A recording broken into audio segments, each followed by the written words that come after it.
Hello, everyone, and welcome to the Back Nine Report. My name is Carlos Torres, and as usual, I'm alongside my friend and co-host Fred Alvader. But today, we're going to be talking about the Ryder Cup. So, this is special. We have to bring reinforcements, and it's great, awesome to have back the one and only Kieran Clark, the European golf guru, with us back again. So, I'm going to start welcoming him. Kieran, so great to see you again. How are you doing today?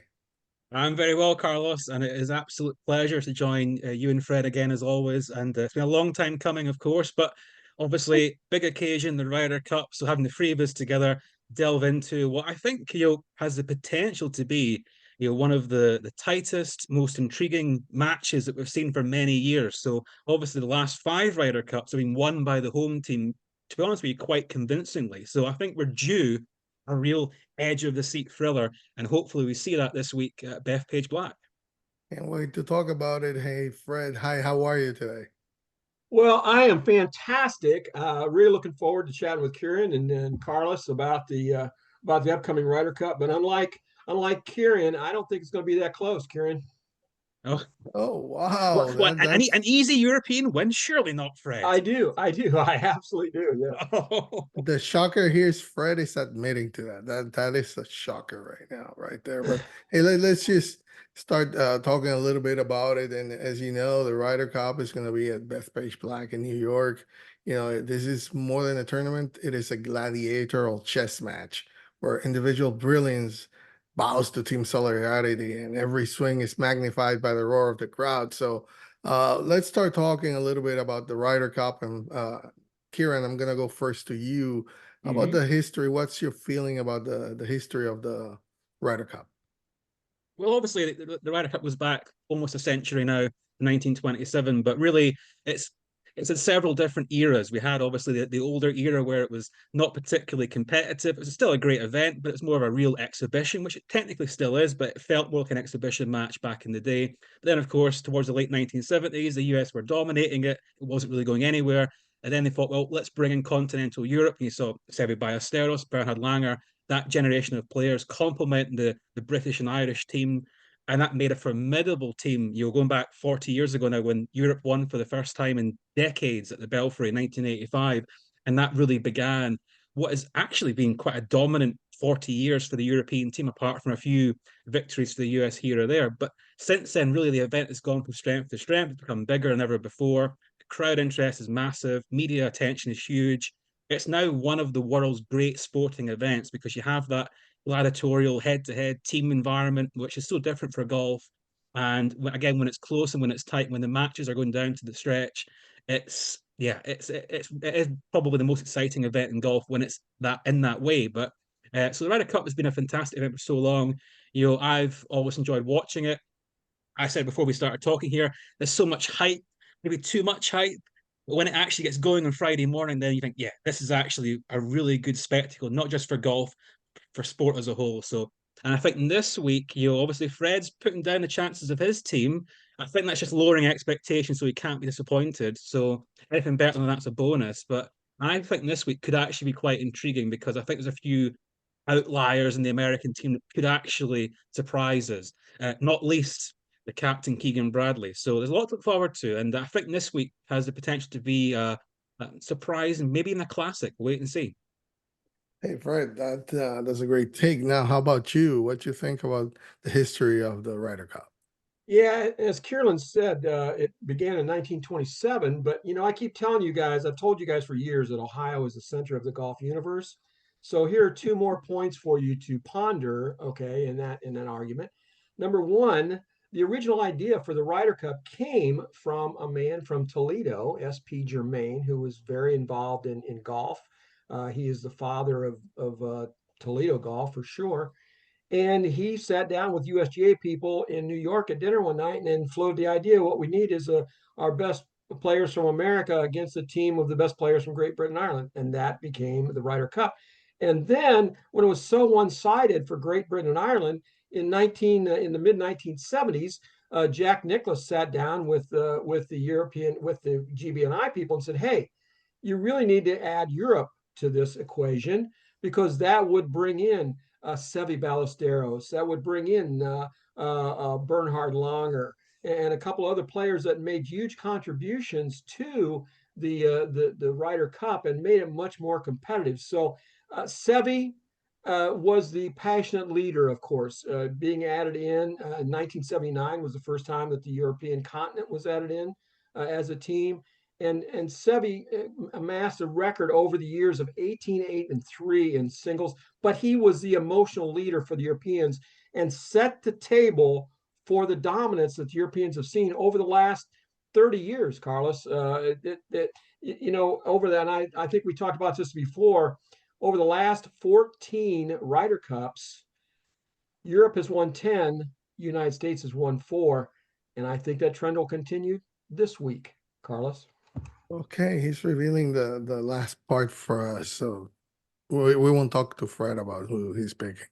Anyway, no, it's gonna be interesting. But let me say this: it's gonna be played at Bethpage Black. Okay, the stage is set already, and that is a course that is famous for its brutal difficulty and its iconic, unblinking warning to all who dare to challenge it. It's right there, physically. Hey, you can't. Don't play if you're not really good. And we're gonna have 24 of the best players in the world playing this week. So, Fred, how about Bethpage Black?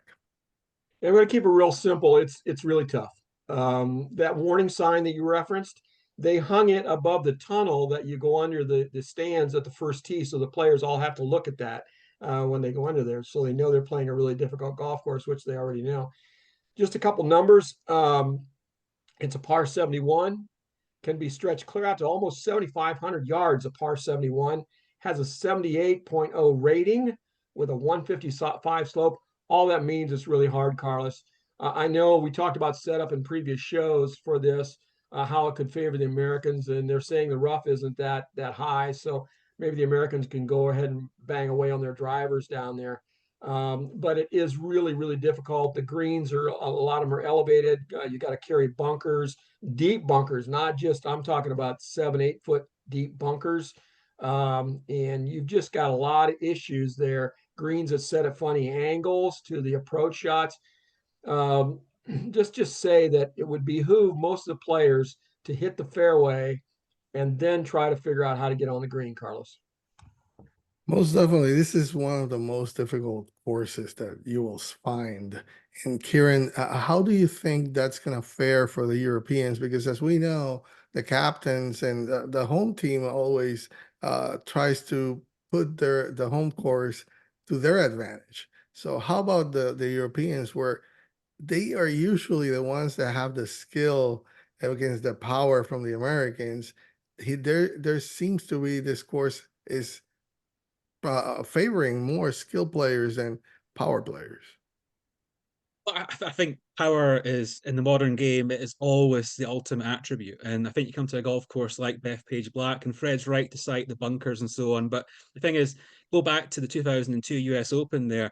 A lot of the bunkers that were in play then, for the guys nowadays, they can just fly them over. So I actually think the golf course nowadays is easier.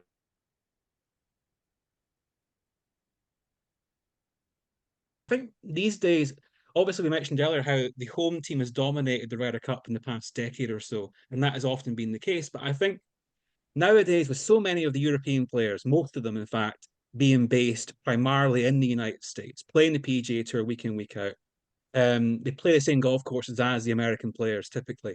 Therefore, I kind of feel that the identikit player is on both teams now. Both teams are very similar in what they've got skill wise, attribute wise. So I think the golf course it'll set up well for the Americans, but I also think you think about it, guys like Roy McIlroy, John Ram, Robert McIntyre, big hitters, they'll still enjoy it here. So I actually see the golf course as being just a really tough, solid test, but I don't actually see it necessarily favoring one team or the other. I think the big question mark is not so much about the golf course; it's about the spectators around the golf course and what does that crowd bring, that energy, that hostile atmosphere, which actually I think can work both ways, where it can be obviously really oppressive against a European team.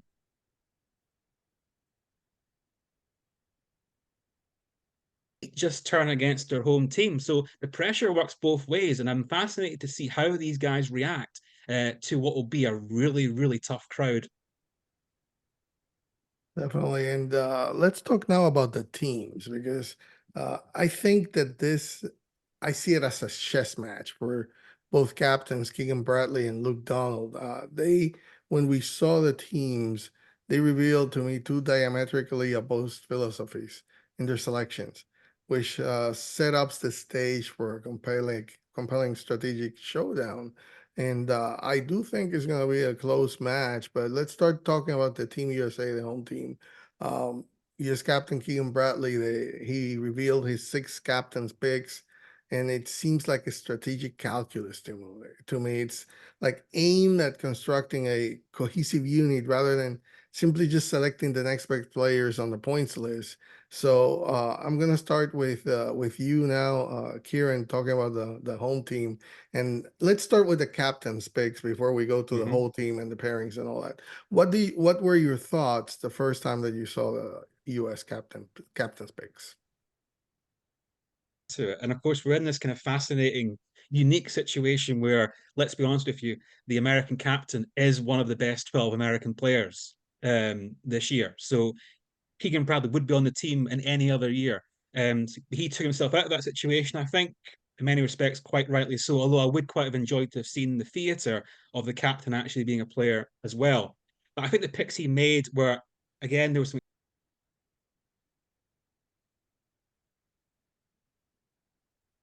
tour the past couple of years, but he's got quite a good record in the Ryder Cup and indeed the President's Cup. And of course, he was such a big figure in the last match in Italy with the controversy around wearing the hat or not, and then the kind of the slight disagreement with Rory McIlroy and so on, the caddies as well. So he's a big time player, and of course he beat Rory McIlroy in Ryder Cup last time as well. So he's a big time player. Sam Burns doesn't have the most sparkling of records, but he's a good partner for people.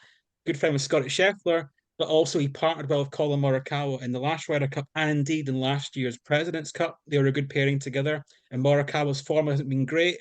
Perhaps Sam Burns is kind of the antidote alongside him there. So I think the American team, a lot of fresh faces in there.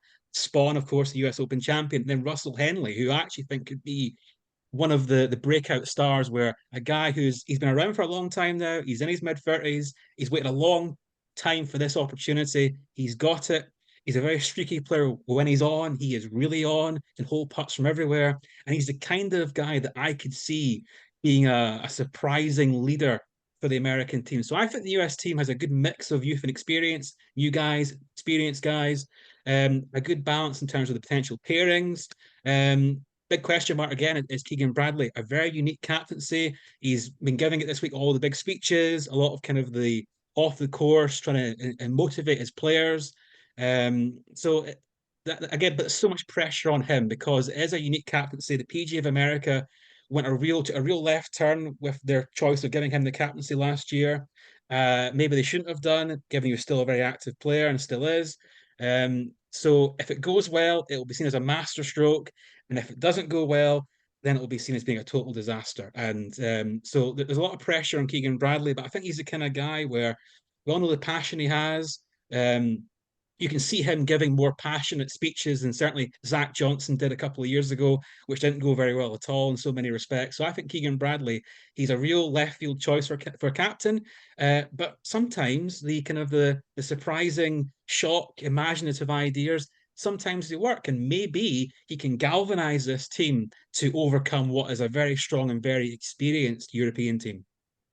Hey Fred, we've talked about this before about the captain's picks, but let's say starting with Justin Thomas, for instance, was widely anticipated, even though he has a mixed season. Bradley said, "Hey, he's the heartbeat of our team." So that emphasizes intangible leadership qualities there. Of course, the controversy is Patrick Cantley and Sam Burns. We've said, well, they were specifically chosen because of their chemistry with automatic qualifiers Sander Schauffele and Scotty Scheffler. But that highlights the prioritization of established partnerships over individual metrics. So how do you see those individual picks? Yeah, as we said before, Carlos, I was really against Patrick Cantley. I still am. I think he single-handedly undermined the team in Italy 2 years ago and led to the rout that took place there. And this brings up, Kieran talked a lot about passion, and the Europeans are not taking any money. All right, they refuse. We don't want any money. We're just tickled death to play. We're happy. We want to represent our country. But no, Cantley and some of the Americans, they want to be paid. So the PGA broke down and they're giving them 400 grand each, right? Just to show up. And so I think this is the big difference between the two teams. The Americans, it's all about money. The Europeans, it's all about passion. Both teams have the talent. It's about the passion. So, Carlos, to address your question directly, yeah, I think Mav McNeely and Brian Harman should have been chosen instead of Cantley and Sam Burns. As I look through these players, I just do not see any real good foursome teams. Yeah, we're long and we can play, and Colin Morikawa, maybe Xander, maybe Cantley, maybe Spawn. I would expect to see those four guys paired up with somebody in foursomes. Maybe Burns and Scotty Scheffler, maybe, I don't know. But I just think Cantley can be such a disruptive force that I'm not sure he's a good team player. He wasn't in Italy, and we know his record. It's very good with Xander and playing in team matches, but we'll just wait and see. So, Carlos, my direct answer is that I would have felt better with Matt McNeely and Brian Harman than Patrick Cantley and Sam Burns. Definitely, I think those are two easily match that we can see, Sander and Patrick and Scotty and Sam. But beyond that, we have players like Colin Morikawa, Justin Thomas, and Kieran was alluding to Ben Griffin and Cameron Young. Griffin, two PGA Tour wins. He has had a steady performance down the road. Down the line there at the end, playing really, really well. Cameron Young, his recent surge made him a lock with his game profile. I think, including he has a transform putting, so he's seen as a fantastic course fit for Bethpage Black's demand. So, who you think are going to be the pairings for the American team? Well, that's really tough. I tried putting this together, and except for like we're talking about Xander and Cantley and Scheffler and possibly Burns, it's really hard. You've got Colin Morikawa. You got to put him with somebody. As you said, he's done well in the past, partnering with some guys. And you got JJ Spawn, who's very consistent. He's really the only real good foursome player that I see there. So I don't think it really matters. Spawn and JT together, somebody like that. I can tell you that in yesterday's practice, they had Bryson, and see, there's a wild card. We don't even talk about Bryson yet, but you got Bryson teamed with Ben Griffin. Cam Young was with Justin Thomas. Harris English was with Henley. Scheffler was with JJ Spawn. Morikawa was with Burns, and Xander was with Cantley. Now, today's pairings, you've got, I don't have the pairings broke down, but you've got in Group A, you've got Scheffler, Henley, English, and Morikawa playing together. I think Morikawa and English, I think that would be a really good pairing. That could be a good pairing for foursome or floorball because English is long, Morikawa is long enough. They're both relatively consistent. They would make probably a pretty good foursome pairing. Then in Group B, you've got Cam Young, Ben Griffin, Bryson, and also Justin Thomas. I can see some of those guys playing with each other exactly. If you're playing foursomes, I kind of would like to see Bryson and Griffin maybe playing together in four ball because they're both long and they both make birdies. Griffin, he seems at his best when he's firing at pins and trying to make birdies. So I think that would be kind of cool, actually. And I think Justin Thomas and Cam Young could make a good team, actually. That would work. And then, of course, the last you've got Cantley, Schauffele, Given, and then Spawn and Burns. I don't see Spawn and Burns playing together that much. I don't think their games complement each other that much. But for me, I see Burns as a foursome guy, and not Burns. JJ Spawn, because he is so consistent. So that's what I look for, Carlos, is who's going to be consistent and a good partner. And that's why I was talking about Matt McNeely and Brian Harmon before, because they give you that team feeling. But as far as the pairings that we're going to see, I'm sure we're at some point we're going to see Scheffler and Burns. We're going to see Xander and Cantley. Morikawa and English, I think would be a good team. And as far as your foursome, you can pick them. Your fourth group out. Bryson's going to be playing because he's playing well, and so he's going to be playing with somebody. You might put I wouldn't put Bryson with JJ Spawn for foursome. I don't think I'd put Bryson out there for some at all, but four ball for sure. So I don't have exact answers for you. I can tell you more later in the week probably, but right now it's a lot of the American players, they kind of mix and match. They have the same kind of games. So I don't know that whoever you put out there is a wrong answer with what they've got, because they all hit it long, and this course demands it.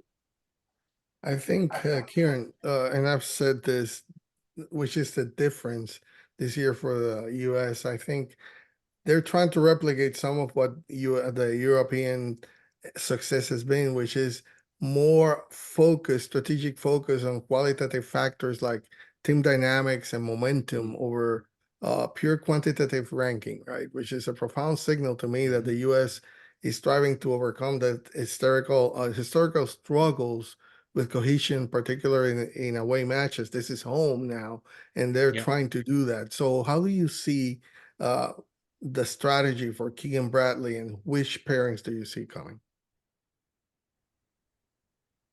Sorry, Carlos, I missed your question there. I had a little internet issue there. And for the US, Fred touched on all the pairings that I think are likely, whether it be Shoffley, Cantley. But I do think we might see Burns and Morikawa together. They were very good together. Last time in Italy, they won a four balls match, and they were excellent together in the President's Cup last year. So I think that is a potential foursomes pairing. Maybe a surprise one on paper, but I think that will actually be a possible one. And Fred's right about the difference in the dynamic between four ball and foursomes, where four ball, yeah, you might like the guy you're next to, but in the end, it's about your individual game. It's your ball. You're in play all the time.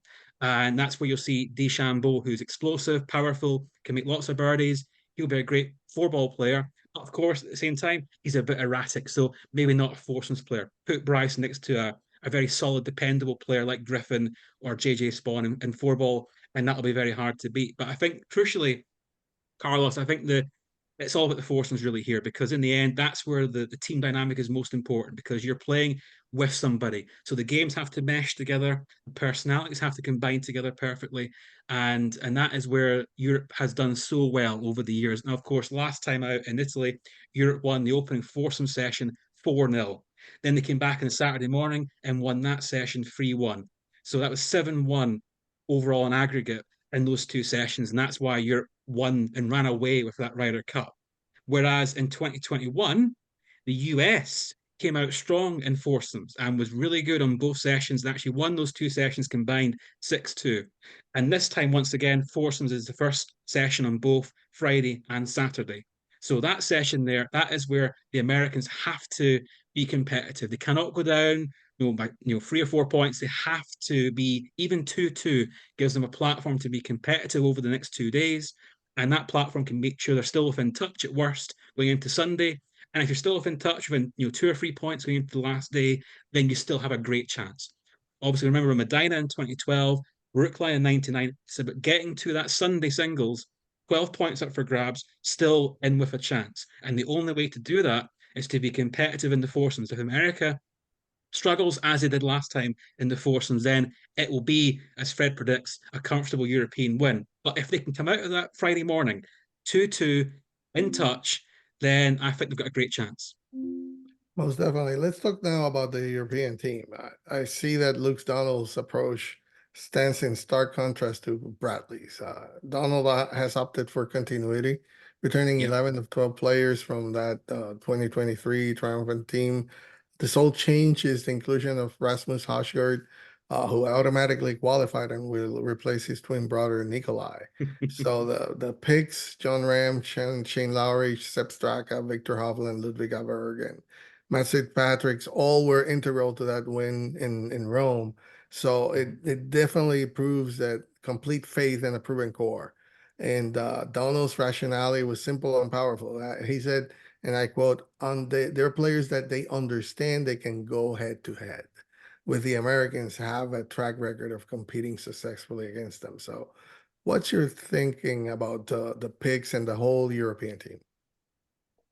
Well, I think But you're right there. Continuity, sorry, Fred, and continuity no, was no. the theme with Europe. And you mentioned obviously how the only new player is Rasmus Højgaard, who of course is the identical twin of Nikolai. So it basically looks like the same team as last time, quite literally. Definitely, most definitely. And Fred, what's your take on this? On This to is the the first next. time that Europe has brought 11 of the Yeah. 12 players back from a previous team. So signals a strategy of minimal risk to me.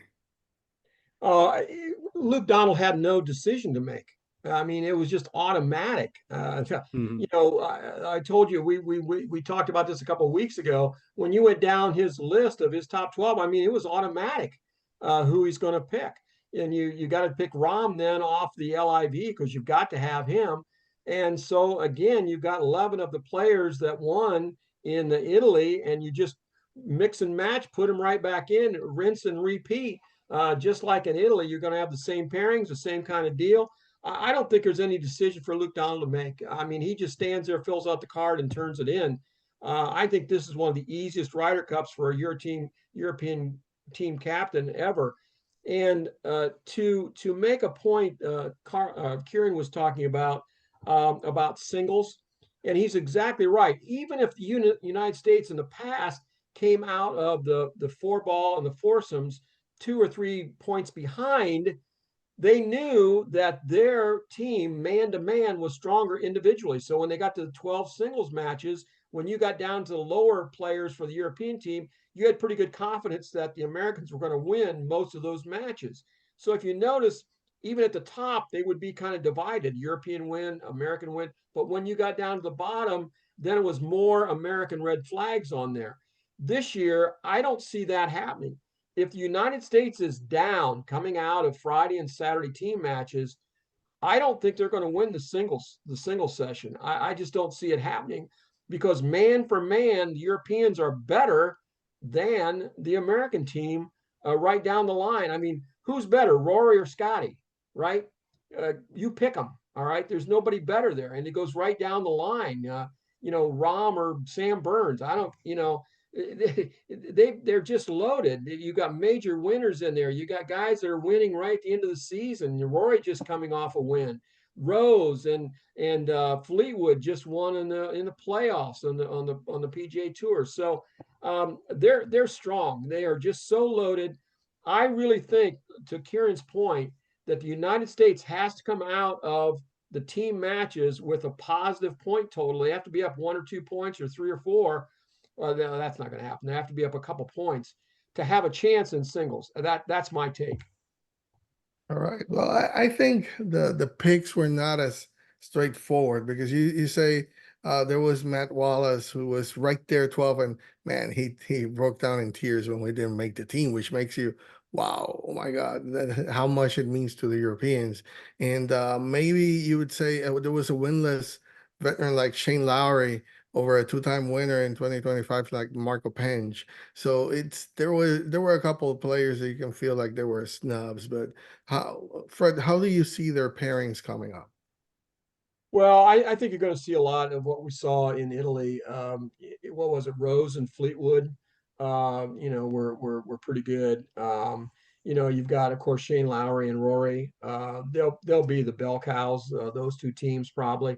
You've got you got Alberg, who can play with pretty much anybody. In Straka. Um, the wild card for me is Bobby McIntyre, and Kieran could probably talk better this than I can because he watched him closer. But and also Tyrell Hatton. I mean, Tyrell Hatton is a really. I think the guys really like each other, but he can be a bit much on the golf course because he's so demonstrative. So you've got to put him with somebody who's maybe a little bit lower key, maybe Hatton and Alberg, maybe. And then we haven't even talked about Victor Hovland. He can play with pretty much anybody as well. So I don't have other than the pairings that we saw in Italy. I don't think there's going to be a lot of change. Kieran, what do you think?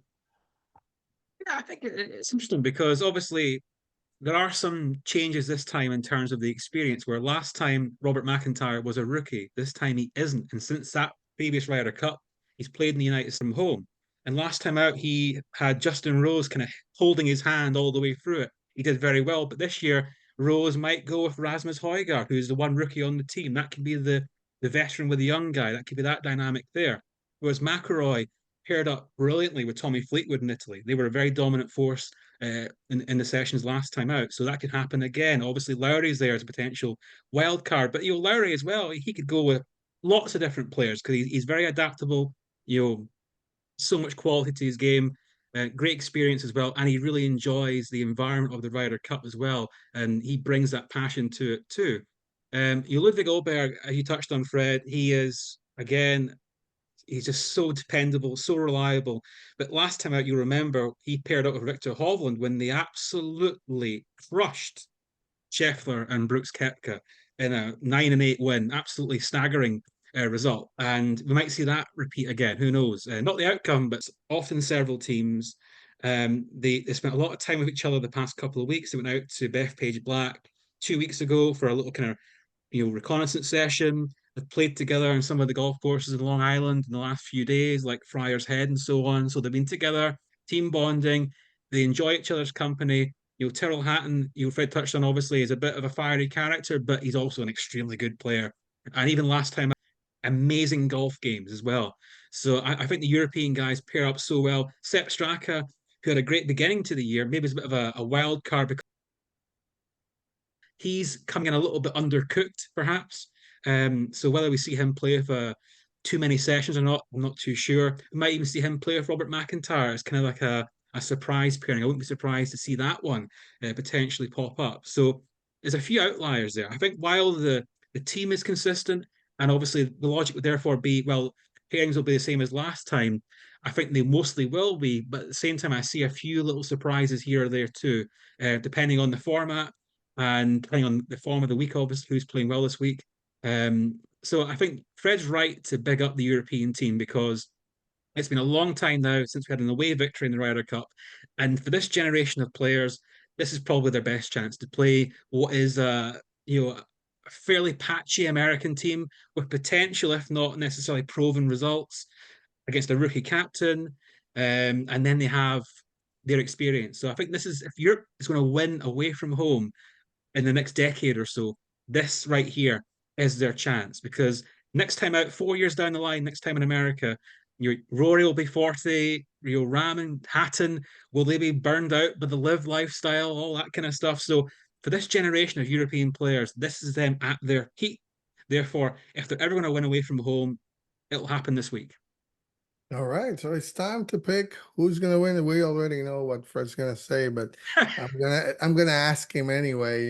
Team, if you come and see the teams combined Ryder Cup appearances for Team USA is just 22 versus Team Europe who has 55 on their team. So, but you see individual wins. Scotty Scheffler has more wins than the whole European team in 1 year. But who wins, Fred? Who do you see winning? And why? Well, as I said earlier, I try. I mean, it's possible the U.S. could win this, but this is the best European team I've ever seen, and I've been watching Ryder Cups for a long, long time. And normally we see a European Ryder Cup team where the captain has to hide two or three guys in team play. They don't even get out there, maybe in one session if they're lucky, but then they play in singles and get beat. But this is not the case with this team this year. It is very good. There's nobody needs to be hidden. I think they'll all be playing. I think we'll see very similar things to what we saw in Italy. The Europeans have won 10 of the last 14, as I said earlier, and plus the route from 2 years ago. Both teams are led by the top players in the world, Scotty Scheffler and Rory McIlroy. I mean, they're both outstanding. They're some of the best players of their generation for sure. Both teams have major winners, multiple tour winners on them. But I give the edge to the Euros. I think that Rory and company want to beat the USA in New York. It would be a big feather in their cap. Matter of fact, Rory even said that winning in away Ryder Cup is a great achievement. It doesn't happen very often, and they really want to do this. And then it comes down to the Europeans have more passion for the event. It's way more important to the Europeans than the Americans. Exhibit A, I give you Patrick Cantley, childlike demonstration in Italy 2 years ago, and the PGA bowing to the pressure and paying them 400 grand for their participation, while the Euros vehemently deny or adamantly refuse any compensation. Playing for their country or their European continent is big enough compensation for them, Carlos. I yield to Kieran that the New York fans are going to be wild and crazy. Combined with Bethpage Black, this should be a very memorable Ryder Cup. But I got the Europeans winning going away. How about you, Kieran? Yeah, I mean it's funny because coming into this conversation, I was very much thinking that it was going to be really close. But Fred has convinced me of the European strength in this. And I'm thinking, why was I even doubting it in my head who's going to win this? But no, I do think that it'll be a bit closer than what Fred is intimating at. I think it will be closer than the margin. Last time it was a 5 point margin, which actually feels closer than what it felt like at the time. But I think it'll be closer than that this year. I could see it with maybe a 15-13. I could see that going in Europe's favour. I just think that Europe has the experience. I think they will do better in the team matches, and that will give them a foundation going into the last day. And then it comes down to those head-to-heads. But I think Keegan Bradley has a much tougher job than Luke Donald has this week in terms of finding his balance of his team and his pairings. He is having to roll the dice in many respects. I think he himself will bring something to it in terms of the passion. I think he will get his players more into it than what they perhaps were under Zach Johnson. And I think that will be a big factor too in potentially bridging the gap. My main hope is that it will be close and it will be tight and exciting going into the last day, because when it is that way, then it is the best sort of spectacle in golf. But I do feel that the European team just has a little bit more. I think the margins will be tight, but I think they'll have enough just to edge it and claim what, as Fred said, Rory did say, winning an away Ryder Cup is one of the greatest achievements in golf in his mind. And he's achieved great things this year, obviously, winning the Grand Slam. And I think that this will be another feather in Rory's cap and what has ultimately turned out to be, I guess, the year of his golfing life. Well, there you have it. I mean, I also agree. I think the Europeans are going to win, but I do think it's going to be close. So I'm going to go with Kieran's 15-13 score. So I think also ultimately the course will be itself remains the wild card. But the strategic choices have been made. The crowd will play its part. But whether it's passion fuels a victory or adds to the pressure, that remains to be seen. I think it's going to be another classic, continuity versus change. So European precision versus American power. This is the 2025 Ryder Cup, and which greatness is not measured just in strokes, but in resiliency, trust, and unwavering spirit of the team united for one purpose. Thank you for joining us. Enjoy the Ryder Cup this week. It's going to be excellent. So if you like this, like and subscribe and let us know what you think. Thank you for joining us.